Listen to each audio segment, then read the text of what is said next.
afternoon. You're watching the headlines with me. I'm Deepavali Hazra. Opinions within the Congress appear to be divided over the deportation of the British lawmaker Debbie Abrahams, who was sent back from the Delhi airport on Monday.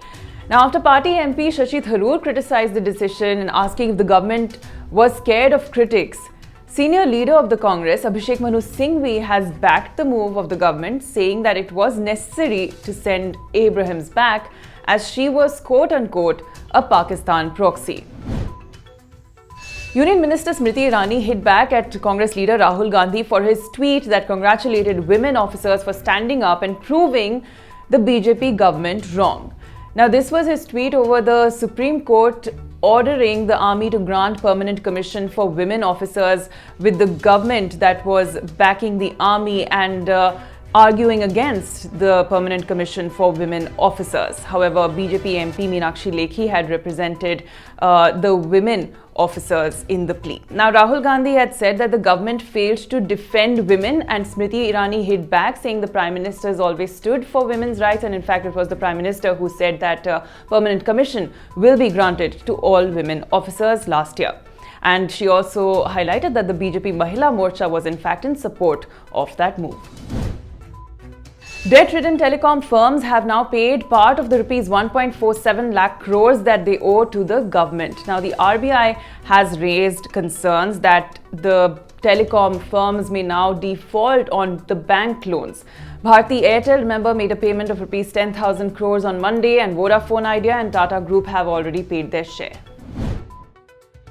The Congress slammed BJP MP Sunny Deol for saying that no one is better than him at beating up someone at a rally in Pathankot on February the 15th. Deol, who represents Gurdaspur in Punjab, said that state government employees say people elected the wrong person, indicating Deol. And Deol said that he does not interfere in these trivial issues, but when it comes to beating up somebody, there's no one better than him.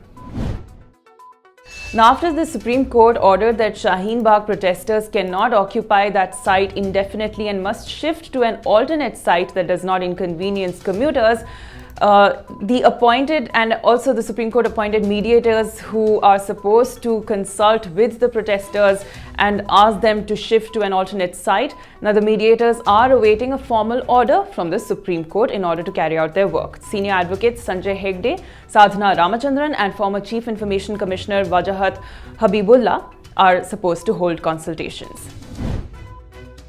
Justice Dilip B. Bhosle, who was one of the 4 judicial members of the Lokpal, quit months after he sent letters to the Lokpal chairperson, Justice Pinaki Chandra Ghosh, citing lack of official work and complaining of the pace of the work of the corruption watchdog body. Justice Bhosle in January had resigned from the 9-member Lokpal, citing personal reasons. The Union Health Ministry has said that 220 people who were evacuated from China after the coronavirus outbreak and were quarantined in the Indian Army's Manesar facility shall be discharged today. All of them have tested negative in their latest tests for the coronavirus. And Sachin Tendulkar, being lifted on the shoulders of his teammates after their World Cup triumph at home back in 2011, was voted the laureate best sporting moment in the last 20 years. Sachin Tendulkar received the trophy and thanked all Indian cricket fans for giving maximum votes so that he could win the trophy. That's all for now. Stay tuned for more.